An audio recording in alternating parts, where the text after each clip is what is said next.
I hope some questions are being accumulated for this fabulous panel. Have we got questions in hand? Father Mark and team, are you ready with a question or two? And in the meantime, what I want to say to everybody is I'm going to partially apologize and partially not apologize. I'm going to apologize for having so many fabulous speakers that we're all jammed together and we don't have that much time for question. After this question session, we'll bring up the medical panel immediately after. But I'm not going to apologize because these are all fabulous people who deserve as much press and microphone as possible. Yes? So medical panel, stand by. Father Mark, what's the first question for this panel? For Sharon Slater. There was a lot of interest in accessing more information about your organization, Family Watch International. I just wanted to make sure those online know and those here know. FamilyWatch.org. Yes, that's correct? FamilyWatch.org. Also, we have a Dr. J show with Sharon, and it's very informative, very helpful, so forth. And did you mention your book, Desist, Detrans, and Detox? It's Maria's That's book. mine. That's Yes. Maria's book, yep. Maria. Do you have a question about it? Excuse me? Did you have a question about the book? No, I just wanted to mention the Desist, Detrans, Detox, Getting Your Child Out of the Gender Cult by Maria is a wonderful read. The question for Sharon is there a way to know how these efforts are funded? These pamphlets, these brochures are slick and well made. Who pays for all this stuff? Yeah, actually, they list in many cases who pays for them. You know, it's usually UN agencies, governments, a lot of the Western governments, the European governments. Under Obama, our foreign aid went a lot to these, and it'll be listed, like USAID, our international aid agency, will be listed. So you just look inside the covers of these books, and you can usually tell who's funding them. What is the connection between CSE and critical race theory? Well, CSE teaches children to define themselves by their sexual orientation and their gender preferences. But CSE now is also incorporating, trying to ride the racism train because that's such a popular thing now.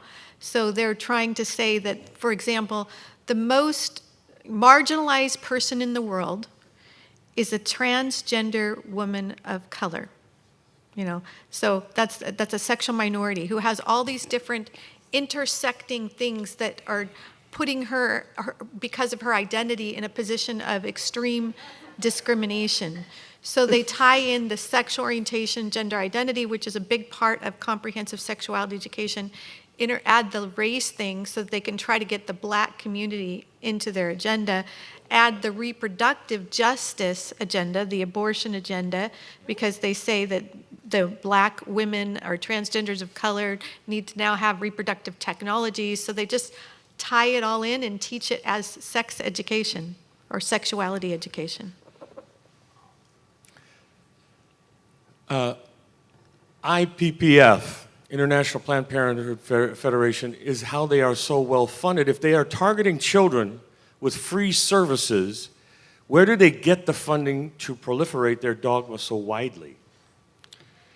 They're widely funded by governments. In fact, Sweden has a member organization that they fund, and it's called RFSU, and it's one of the largest funders and pushers of comprehensive sexuality education throughout the world.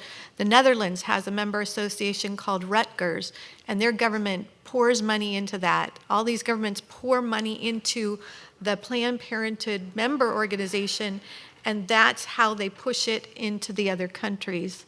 Also, many UN agencies fund these, and individuals. You've got the Bill Gates Foundation, you have the Ford Foundation, you have George Soros and his organizations. You've got funding coming from all different avenues for Planned Parenthood. This is directed to Dr. Morse. Wondered if you could just simply, generally, could you say a few comments about the virtue of purity? Sure.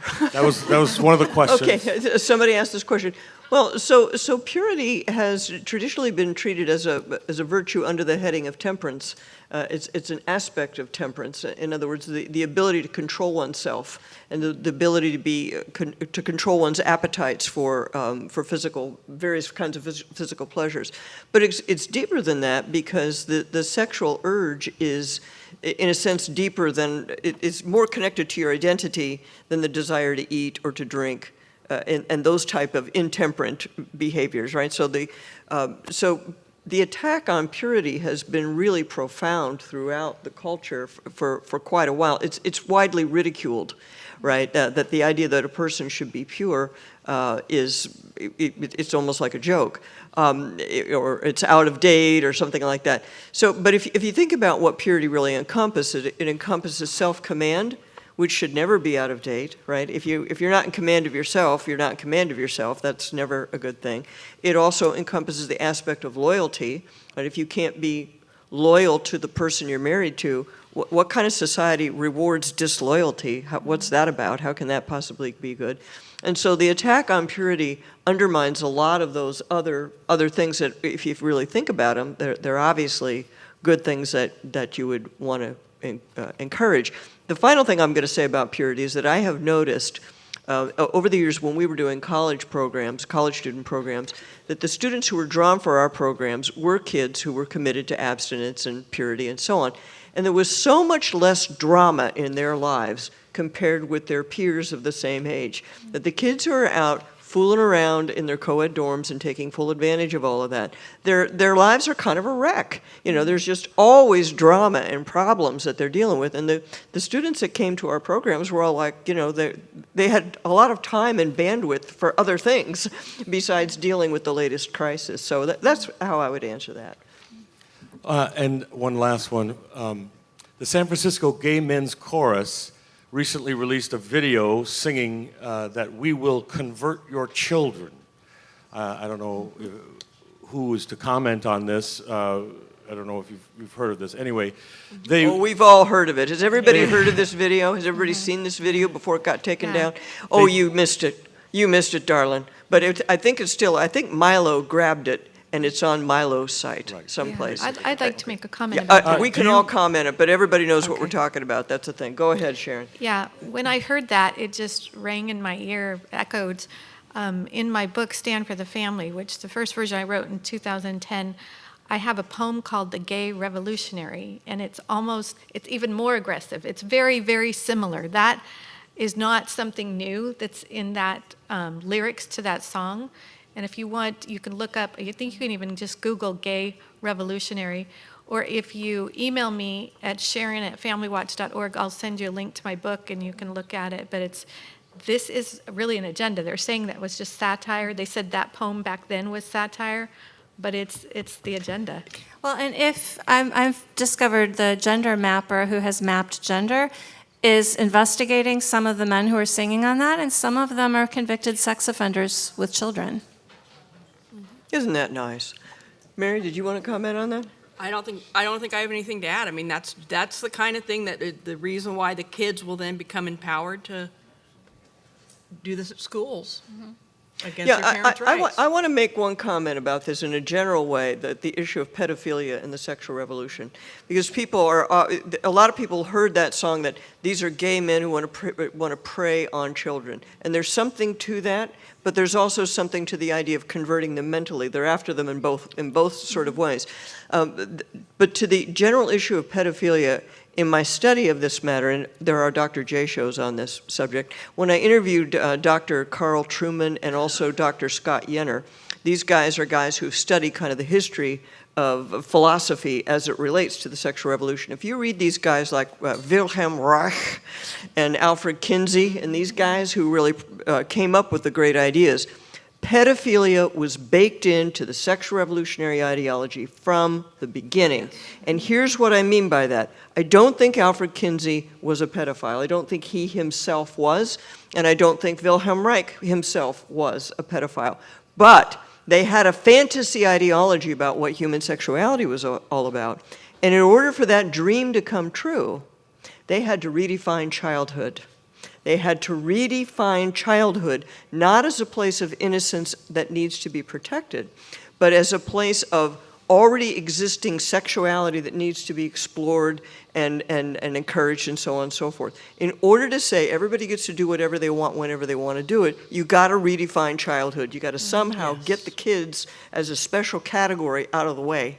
And so in that sense, it was latent all along. It was there. Yeah, and I've studied Dr. Kinsey in great detail with Dr. Judith Reisman before she passed away. And the book that is credited with launching the sexual revolution is Kinsey's Sexual Behavior in the Human Male. And he has a chapter devoted to childhood sexuality in there. And that's exactly what children are sexual from birth. They are not harmed by sexual conduct. They are helped by sexual conduct. And he has in there the tables showing where he had gotten records from serial pedophiles of them harming children and, pardon the language, but timing their orgasms. You have 2-year-olds, 5-year-olds that saying Oh that my they. God. Oh my God, that's right. And this, I mean, you can go look at the tables in the book. And he just prints this, this is science, this is scientific That's right. data, no big deal, but see, it shows that it's possible and it shows that it's perfectly normal and it's fine and we should all do it. And that's the book that is one of the books, the major book, that launched the sexual revolution. So what Dr. J is saying is spot on. That's always been. Well, and that's from the Kinsey Institute. That's how we got Planned Parenthood branched Right. off of that. The Sexuality Information and Education Council of the United States.